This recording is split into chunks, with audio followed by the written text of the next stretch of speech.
आज आपको एक तस्वीर आपको ऐसी दिखाना चाहूंगा जिसको देख करके सच में आपके रोंगटे खड़े हो जाएंगे। आपकी आंखों में पानी नहीं, आंसू आ जाएंगे।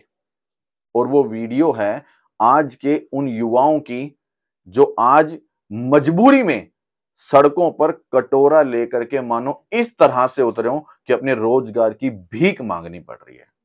और सोचो, मैं यहां पे खड़ा होकर वो बात आपको बता रहा हूं। जब वो लोग सड़कों पे उतर के अपनी रोजगार की भीख मांग रहे थे और जब वहां पर हमारे संवाददाता ने उनसे बातचीत की होगी तो कितना दुख, कितना दर्द उनकी आंखों में रहा होगा।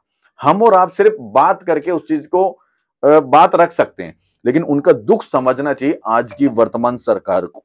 जो सरकार ये कहती थी कि हम 2 करोड़ युवाओं को रोजगार देंगे, लेकिन वो रोजगार देने के बदले इन युवाओं को रोजगार छीनने का काम किया है। आज 1.5 लाख से ज्यादा युवा परेशान हैं अपनी पेंडिंग भर्ती को लेकर के कि हमें रोजगार दो, हमें वर्दी दो या हमें अर्थी दो। ये मांग मैं नहीं कर रहा, ये मांग कर रहे हैं वो पेंडिंग भर्ती वाले युवा जिन्होंने अपनी पूरी तैयारी की थी, एग्जाम पास कर लिया, फिजिकल कर लिया और वो तमाम तरह की प्रक्रियाएं वो कर चुके जिसको लेकर के सिर्फ उनको रोजगार मिलना बाकी था। बीच में कोरोना काल का बहाना देकर के उनको टाल मटोल कर दी गई। ये लोग रक्षा मंत्री जी से मिले कि इस उम्मीद में कि अब हमें हमारा रोजगार मिल जाएगा, लेकिन वहां पर भी टाल मटोल होती रही। तब मजबूरी में अब इन्होंने 1 फरवरी से, दिल्ली में कड़ाके की सर्दी है और 1 फरवरी से 3 फरवरी मतलब कल तक ये लोग लगातार अपनी गुहार करते रहे। शायद कोई आएगा जो हमारे सपनों के ऊपर हमारी बात सुनेगा और हमारी उम्मीदों पे खरा उतरेगा, हमें हमारा रोजगार दिलवाएगा। लेकिन आज बड़े दुख के साथ मुझे यह भी कहना पड़ रहा है कि हमारे देश के लोकतंत्र का चौथा स्तंभ media, national media, main stream media, वहां पर नदारद था, दूर दूर तक नजर नहीं आया। उसको केवल और केवल सरकार की चापलूसी में, सरकार के तलवे चाटने से फुर्सत मिले तो शायद वो इन युवाओं का दर्द दिखा पाते। लेकिन बड़ी शर्म आती है ये कहते हुए कि वहां पर जब नेशनल मीडिया नहीं था तो इन युवाओं का दर्द दिखाने के लिए केवल सोशल मीडिया के पत्रकार थे। और धन्यवाद दूंगा मैं तमाम सोशल मीडिया के पत्रकारों को जो आज जमीनी स्तर पे उतर करके जमीन की मुख्य चीजों को, जो जेन्युइन समस्याएं हैं, उनको दिखाने का काम करते हैं।